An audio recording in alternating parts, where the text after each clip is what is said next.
Good morning to all of you. I am Brijesh Sharma.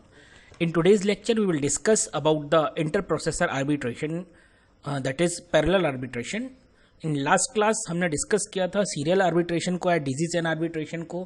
हमने देखा था किस तरीके से हमारे प्रोसेसर्स जो है वो सीरियली कनेक्टेड होते हैं और हाईएस्ट टू लोएस्ट प्रायोरिटी आपके प्रोसेसर सिस्टम बस को एक्सेस करते हैं. ठीक है, ये जो हमारी मेथडोलॉजीज थी, ये जो हमारा मैकेनिज्म था आर्बिट्रेशन का, ये बेसिकली था हमारा स्टैटिक आर्बिट्रेशन मैकेनिज्म. इसी का जो दूसरा पार्ट है that is parallel arbitration mechanism, ये भी स्टैटिक आर्बिट्रेशन या स्टैटिक पीरियोडिटीज पे ही होता है और इसको हम आज यहाँ पे डिस्कस करेंगे. ठीक है, तो सबसे पहले बात करते हैं बेसिकली लॉजिक क्या है. तो पैरेलल आर्बिट्रेशन में क्या होता है, हमारे पास हम एक्सटर्नल पीरियोडिटी एनकोडर और डिकोडर को हम यूज करते हैं. सीरियल अगर आपने याद है आपको, तो सीरियल जो आपका आर्बिट्रेशन प्रोसीजर है बस हम किसी तरह का एक्सटर्नल कोई एलिमेंट कोई कंपोनेंट हम यूज नहीं करते थे. लेकिन पैरेलल आर्बिट्रेशन में हम एक एक्सटर्नल पीरियोडिटी एनकोडर को और डिकोडर को हम यूज करते हैं. ठीक है, जो भी आपका प्रोसेसर है या जो भी आपका बस आर्बिटर है, बस आर्बिटर बोले या प्रोसेसर बोले, अभी यहाँ पे दोनों एक ही चीजें हैं, इसलिए कंफ्यूज मत होइए. बस आर्बिटर की अगर मैं बात करूं तो बस आर्बिटर के पास दो लाइन बेसिकली हमारे पास होती हैं. एक लाइन होती है जिसको हम बोलते हैं बस रिक्वेस्ट आउटपुट लाइन और एक लाइन को हम बोलते हैं बस एक्नॉलेज इनपुट लाइन. ठीक है, यानी ऐसे समझें कि एक आउटपुट लाइन है जो यूज की जाती है बस को रिक्वेस्ट करने के लिए और एक इनपुट लाइन है जो यूज की जाती है एज अ एक्नॉलेजमेंट लेने के लिए. ठीक है, जब भी किसी प्रोसेसर को कोई भी प्रोसेसर क्या करना चाहता है, सिस्टम बस को एक्सेस करना चाहता है, तो वो क्या करेगा, अपनी रिक्वेस्ट लाइन को एक्टिव करेगा या वी कैन से इनेबल करेगा. ठीक है, और वो इनेबल करने के बाद रिक्वेस्ट को पुट करेगा, अपनी रिक्वेस्ट को भेजेगा. ठीक है, अगर उस प्रोसेसर को या उस प्रोसेसर की जो एक्नॉलेजमेंट लाइन है अगर वो इनेबल होती है, अगर उसके रिक्वेस्ट देने के बाद उसकी जो एक्नॉलेजमेंट इनपुट लाइन है अगर वो इनेबल होती है, इसका मतलब क्या है, प्रोसेसर को ग्रांट एक्सेस का ग्रांट दे दिया गया है. प्रोसेसर क्या करेगा, बस को कंट्रोल कर लेगा. ठीक है, उस प्रोसेसर को क्या मिल जाएगी, बस की कंट्रोलिंग मिल जाएगी. ठीक है, आगे चलते हैं. इसको हम अगर डायग्राम से समझें तो ये डायग्राम आपके सामने दिख रहा है आपको. यहां पे हमारे पास क्या है, एक बस आर्बिटर है, दूसरा बस आर्बिटर है, तीसरा बस आर्बिटर है, चौथा बस आर्बिटर है. ऐसे समझ लें हमारे पास प्रोसेसर है. ठीक है, और आप इसको ध्यान से देखिए तो हमारे पास एक एक्नॉलेजमेंट है और एक रिक्वेस्ट है. कुछ लाइंस जो हैं जो रिक्वेस्ट से पीरियोडिटी एनकोडर की तरफ आ रही हैं, ये देख लीजिए, जब ये लाइंस आ रही हैं, ये वाली लाइंस आ रही हैं, और कुछ ऐसी हैं जो डिकोडर से एज अ इनपुट आपके बस आर्बिटर की तरफ जा रही है. ये देखिए, ये वाली लाइंस. ठीक है, तो कितनी लाइन हमने आपको बोला है, कितनी लाइन है, दो टाइप की लाइंस हैं, एक बस रिक्वेस्ट लाइन और एक एक्नॉलेजमेंट लाइन. ठीक है, चूंकि हमारे पास चार प्रोसेसर यहां पे हमने यूज किए हैं. ठीक है, यहां पे कितना प्रोसेसर हम यूज कर रहे हैं, चार प्रोसेसर यूज कर रहे हैं, तो हर प्रोसेसर की अपनी एक रिक्वेस्ट लाइन है और अपनी एक एक्नॉलेजमेंट लाइन है. रिक्वेस्ट लाइन किससे जुड़ी है, रिक्वेस्ट लाइन जुड़ी है आपकी पीरियोडिटी एनकोडर से. अभी अपन डिस्कस करेंगे बेसिकली पीरियोडिटी एनकोडर कर क्या रहा है. ठीक है, रिक्वेस्ट लाइन आपकी किससे एसोसिएट है, पीरियोडिटी एनकोडर से, जो हमने यूज किया यहाँ पे 4x2 का 4x2 का एनकोडर हमने यूज किया. यानी कितने इनपुट लेगा वो, 4 इनपुट लेगा और कितने आउटपुट देगा वो, 2 आउटपुट देगा. 4x2 का हमने पीरियोडिटी एनकोडर यूज किया है और इस पीरियोडिटी इनकोडर का जो आउटपुट है ये दो, चूंकि 4x2 है तो 4 इनपुट हैं. These are 4 inputs, 1 2 and 3 and 4 and 2 outputs 1 and 2. ये दो हमारे पास आउटपुट निकले हैं. ये दो आउटपुट एज अ इनपुट किसके पास जा रहे हैं, आपके डिकोडर के पास जा रहे हैं. ठीक है, और इन दो आउटपुट के बेसिस पे डिकोडर क्या करेगा, इन 4 एक्नॉलेजमेंट लाइंस जो उससे एसोसिएट है, 2x4 का डिकोडर हमने यूज किया, यानी कितने इनपुट लेगा, 2 इनपुट लेगा और कितने आउटपुट प्रोड्यूस करेगा, 4. On the basis of these 2 inputs ये डिकोडर क्या करेगा, इन इनपुट्स को देखते हुए एक्नॉलेजमेंट लाइन को क्या करेगा, इनेबल करेगा. ठीक है, ये हमारा काम है प्रायोरिटी एनकोडर का और डिकोडर का। इतना क्लियर हो गया? एक बार फिर से इसको समझ लेते हैं। वी हैव 4 आर्बिटर्स, हर आर्बिटर के पास अपनी रिक्वेस्ट लाइन है और एक्नॉलेजमेंट लाइन है। रिक्वेस्ट लाइन को यूज करता है रिक्वेस्ट पुट करने के लिए कि वो सिस्टम बस को रिक्वेस्ट करना चाह रहा है, एक्सेस करना चाह रहा है, और एक्नॉलेजमेंट लाइन को यूज किया जाता है फॉर एक्नॉलेजमेंट पर्पस। अगर उसकी रिक्वेस्ट एक्सेप्ट कर ली जाती है तो उसको एक्नॉलेजमेंट भेजने के लिए हम इस एक्नॉलेजमेंट लाइन को यूज करते हैं। ठीक है, इतना तो क्लियर हो गया है। अब हम बात करते हैं प्रायोरिटी एनकोडर की। यहां तो पैरेलल आर्बिट्रेशन में कोई दिक्कत नहीं है, थोड़ी ही समझने वाली बात है प्रायोरिटी एनकोडर की। बेसिकली प्रायोरिटी एनकोडर क्या होता है? प्रायोरिटी एनकोडर जो है वो एक सर्किट होता है जो प्रायोरिटी फंक्शन को इंप्लीमेंट करने के काम आता है। यानी कि हम ऐसे समझ लें, अगर हमारे पास कुछ सेट ऑफ कंपोनेंट्स हैं, जैसे प्रोसेसर है, मेमोरी है, इनपुट डिवाइस या कोई भी कंपोनेंट्स हो सकते हैं, और वो एक कॉमन रिसोर्स को शेयर करना है, फॉर एग्जांपल बस। यानी हमारे पास 2 टाइप की चीज है, एक सेट ऑफ कंपोनेंट और एक कॉमन रिसोर्स, यानी एक से ज्यादा कंपोनेंट और जो एक कॉमन रिसोर्स को क्या कर रहे हैं, यूज करना चाह रहे हैं। इस केस में हमें क्या करना पड़ता है? इस केस में हमें पीरियोडिटी के अकॉर्डिंग उनको इस कॉमन रिसोर्स की एक्सेस देनी पड़ती है। ठीक है, यानी जो भी कंपोनेंट हैं, हर कंपोनेंट की अपनी क्या है, एक सर्टेन पीरियोडिटी है अकॉर्डिंग इट्स इंपॉर्टेंस। यानी जो भी कंपोनेंट हमारे पास हैं, उन कंपोनेंट की इंपॉर्टेंस के आधार पे उनको कुछ फिक्स पीरियोडिटी दी गई है। ठीक है, यानी कि हर कंपोनेंट की अपनी क्या है, पीरियोडिटी है।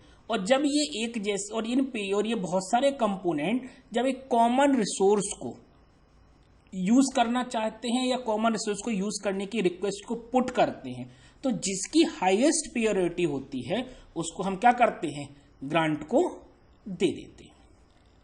ठीक है, ये बेसिकली आपके प्रायोरिटी एनकोडर का काम होता है। यानी एक, 2 या 2 से ज्यादा अगर सिमिलर इनपुट अराइव होते हैं, कहां पे, एनकोडर, प्रायोरिटी एनकोडर के पास अगर 2 या 2 से ज्यादा सिमिलर इनपुट्स अराइव होते हैं, तो अकॉर्डिंग द हाईएस्ट प्रायोरिटी और अकॉर्डिंग द प्रायोरिटी ये एनकोडर उनमें से किसी एक को, जिसकी प्रायोरिटी ज्यादा होती है, प्रेसिडेंस देता है, उसको अथॉरिटी देता है रिसोर्स को एक्सेस करने की। ठीक है, अब बात कर लेते हैं ट्रुथ टेबल की। देखिए, ये टेबल समझना थोड़ा सा जरूरी है, इसलिए हम इसकी बात कर रहे हैं। हम मान के चल रहे हैं ये जो हमारे पास है ये इनपुट्स हैं, ये हमने किसको यूज किया था, 4x1 के एनकोडर को हमने यूज किया हुआ है। यानी हमने ये बोला था कि हमारे पास क्या है, ये 4x2 का आपका क्या है, एनकोडर है, जिसमें ये 4 इनपुट आ रहे हैं। ठीक है, ये 4 इनपुट 1 2 3 और 4, ये 4 इनपुट हमारे पास इस प्रायोरिटी एनकोडर की तरफ आ रहे हैं। अब इन 4 इनपुट में से, इन 4 जो हमारे पास प्रोसेसर समझ लीजिए, ये 4 बस आर्बिटर हैं, इनमें से जिसकी प्रायोरिटी हाईएस्ट होगी वो क्या इनपुट भेजेगा, वो इनपुट भेजेगा 1। वो क्या इनपुट भेजेगा, वो इनपुट भेजेगा 1।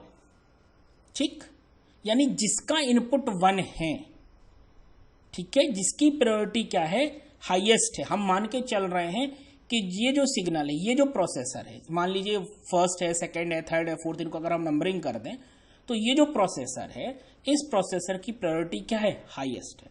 तो वो क्या करेगा, प्रायोरिटी एनकोडर इस 1 को देखते हुए इसको सिलेक्ट कर लेगा।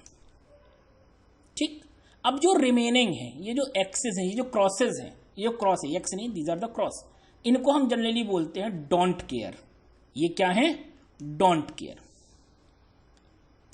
यानी कि अगर पहला इनपुट जो उसके पास आया है, इन 4 इनपुट में से हाईएस्ट प्रायोरिटी का जो भी आपका प्रोसेसर है जो 1 भेज रहा है, तो उसके बाद जितने प्रायोरिटी, जितने भी इनपुट्स हैं, उनको वो क्या करेगा, 1 हो 0 से कोई फर्क नहीं पड़ेगा, उनको वो इग्नोर कर देगा, उनको वो क्या करेगा, कंसीडरेशन में लेगा ही नहीं। और इस 1 को देखते हुए इस 1 वाले को हाईएस्ट प्रायोरिटी मानेगा और इस 1 वाले को सीपीयू की ग्रांट या जो भी आपका कंपोनेंट है शेयरेबल उसकी ग्रांट को दे देगा। यानी कि ये 1 है, इस 1 को देखते हुए अब आपके जो 2 आउटपुट निकलेंगे, इन आउटपुट को हम जो ले बोले जरा y1 और y जो हमारा y0 और y1 है वो इस 1 को देखते हुए निकल रहे हैं। 1 है तो यहां पे क्या आउटपुट आएगा आपका 1 और 1 आएगा, ठीक है। 1 और 1 का डेसिमल क्या होता है आपका 3 होता है। यानी कि जो आपका दिस इज द डिकोडर, ये आपका डिकोडर है, ठीक है। ये आपका डिकोडर वाला पार्ट समझ लें इसको हम, जो कि क्या है 2x4 का है। तो ये जो 2 इनपुट आएंगे डिकोडर में, इनको डिकोड किया जाएगा। इनकी डिकोडिंग से क्या मिलेगा हमें 3 मिलेगा। यानी कि इस 3 वाले एक्नॉलेजमेंट लाइन को 1 कर दिया जाएगा और रिमेनिंग को क्या कर दिया जाएगा 0 कर दिया जाएगा। यानी कि इस पूरी एक्सरसाइज का मतलब ये है कि जो हाईएस्ट प्रायोरिटी वाला आपका प्रोसेसर है उस प्रोसेसर को देखते हुए उस प्रोसेसर ने सबने अपने अपने सिग्नल भेजे, सबने अपनी अपनी रिक्वेस्ट पुट की, जिसकी हाईएस्ट थी उसका इनपुट जो था वो 1 था। तो रिमेनिंग को क्या कर दिया हमने इग्नोर कर दिया, उनको हमने देखा ही नहीं, ठीक है। और इसके करस्पॉन्डिंग जो आउटपुट जनरेट हुआ 4x2 के बाद जो दूसरे आउटपुट वो हमें क्या मिले 1-1 मिले। 1-1 को डिकोडर ने एक्सेप्ट किया एज अ इनपुट, डिकोड किया तो आंसर मिला 3। तो जो थर्ड वाला मान लीजिए हम बोल रहे हैं कि थर्ड जो हमारा प्रोसेसर है जिससे इसकी एक्नॉलेजमेंट जुड़ी हुई है उसकी एक्नॉलेजमेंट लाइन को हम क्या करेंगे इनेबल करेंगे विद द हेल्प ऑफ 1 और रिमेनिंग को हम क्या सेंड कर देंगे 0 0 0। एक केस हो गया। दूसरा केस, अब हम मान के चलते हैं कि पहले वाला जो हमारा है उसको नहीं चाहिए तो वो क्या भेजेगा एज अ इनपुट 0, उसको चाहिए ही नहीं, उसको नहीं चाहिए तो उसने क्या भेजा 0 एज अ इनपुट भेजा। लेकिन दूसरे वाले को चाहिए है तो उसने क्या भेजा अपना इनपुट 1 भेजा। अब जैसे इनपुट 1 भेजा तो उससे जो लोअर प्रायोरिटीज के हैं मान लीजिए, ठीक है, उनको हम क्या करेंगे इग्नोर कर देंगे। और जब 0 और 1 हमारे पास आ गया यानी x2 जो है हमारा इनपुट है उसको हमने प्रोसेसर दे दिया तो इसके करस्पॉन्डिंग जो आउटपुट निकलेगा y0 और y1 का वो निकलेगा आपका क्या 1 और 0, जिसको as a decoder input accept करेगा। इनपुट एक्सेप्ट करने के बाद इसको डिकोड किया जाएगा तो आंसर क्या मिलेगा हमें 1 और 0 मतलब 2। तो जो 2 वाला है उसकी एक्नॉलेजमेंट लाइन को वो इनेबल करेगा और रिमेनिंग को क्या कर देगा 0 कर देगा। सिमिलर केस है, अगर पहले को नहीं चाहिए दूसरे को नहीं चाहिए तीसरे वाले प्रोसेसर को चाहिए है तो वो क्या भेजेगा 1 भेजेगा, बाकी दो क्या भेज देंगे 0 0 भेज देंगे, ठीक है। उसके करस्पॉन्डिंग आउटपुट क्या आएगा 0 और y0 y1 का 0 और 1 0 और 1 और 0 और 1 आएगा तो इसका डिकोडिंग जब हम डिकोडर करेगा तो आंसर क्या मिलेगा हमें 1। तो 1 वाला जो प्रोसेसर है उसकी लाइन को एक्नॉलेजमेंट लाइन को एक्टिव करेगा और रिमेनिंग को 0 कर देगा। इस तरीके से आपका पैरिटी एनकोडर वर्क करता है, ठीक है। इस तरह आपका पैरिटी एनकोडर क्या करता है काम करता है, ठीक है। तो आज हम इतना ही डिस्कस करेंगे। तो आज की क्लास में हमने डिस्कस सिंपल सी, अगर हम समराइज करें आज की क्लास को तो हमने बात की थी आपकी किसकी पैरेलल आर्बिट्रेशन की। पैरेलल आर्बिट्रेशन में हमने डिस्कस किसको किया था सबसे पहले पैरेलल आर्बिट्रेशन में हमने डिस्कस किया था आपके पैरेलल आर्बिट्रेशन मैकेनिज्म को हमने डिस्कस किया था। इसमें हमने देखा था कि हमारे पास क्या होते हैं कुछ प्रोसेसर्स होते हैं जो पैरेलली कनेक्टेड होते हैं। प्रोसेसर के पास 2 लाइन होती है, एक्नॉलेजमेंट लाइन और रिक्वेस्ट लाइन। रिक्वेस्ट लाइन को वो यूज करता है फॉर रिक्वेस्टिंग पर्पज और एक्नॉलेजमेंट लाइन को यूज किया जाता है उनको एक्नॉलेजमेंट देने के लिए। यहां हम यूज करते हैं 4x2 का एनकोडर और 2x4 का डिकोडर। एनकोडर चूंकि क्या है पैरिटी एनकोडर है और पैरिटी एनकोडर का काम क्या होता है अगर 2 या 2 से ज्यादा इनपुट्स अराइव होते हैं इस प्रायोरिटी एनकोडर पे तो according the precedence according the priority वो हाईएस्ट वाले को क्या करेगा सिलेक्ट करेगा। ये बेसिक काम होता है आपकी प्रायोरिटी एनकोडर का, ठीक है। फिर हमने बात की प्रायोरिटी एनकोडर की कि कैसे कंपोनेंट्स की हम प्रायोरिटी सेट करते हैं और किस तरीके से हमारा वर्किंग किया जाता है, ठीक है। हमने देखा कि जो आपका हाईएस्ट इनपुट है अगर वो 1 है यानी जिसकी प्रायोरिटी हाईएस्ट है वो 1 इनपुट सेंड करेगा और रिमेनिंग को फिर क्या नहीं किया जाएगा चेक नहीं किया जाएगा, ठीक है। और उसके करस्पॉन्डिंग 4x2 का जो इनपुट है 4 इनपुट आएंगे, उनके करस्पॉन्डिंग 2 आउटपुट निकलेंगे। ये 2 आउटपुट जो हैं वो डिकोडर में एज इनपुट जाएंगे और डिकोडर 2x4 के कारण कुछ एक सिग्नल जनरेट करेगा और उस सिग्नल को बाकी प्रोसेसर की तरफ भेज दिया जाएगा। ठीक है, नेक्स्ट क्लास में हम बात करेंगे आपके अब जो हमारा अगला टॉपिक है वो है इंटर प्रोसेस सिंक्रोनाइजेशन का, इंटर प्रोसेसर कम्युनिकेशन का और सिंक्रोनाइजेशन का। वो हम नेक्स्ट क्लास में डिस्कस करेंगे। ठीक है, थैंक यू।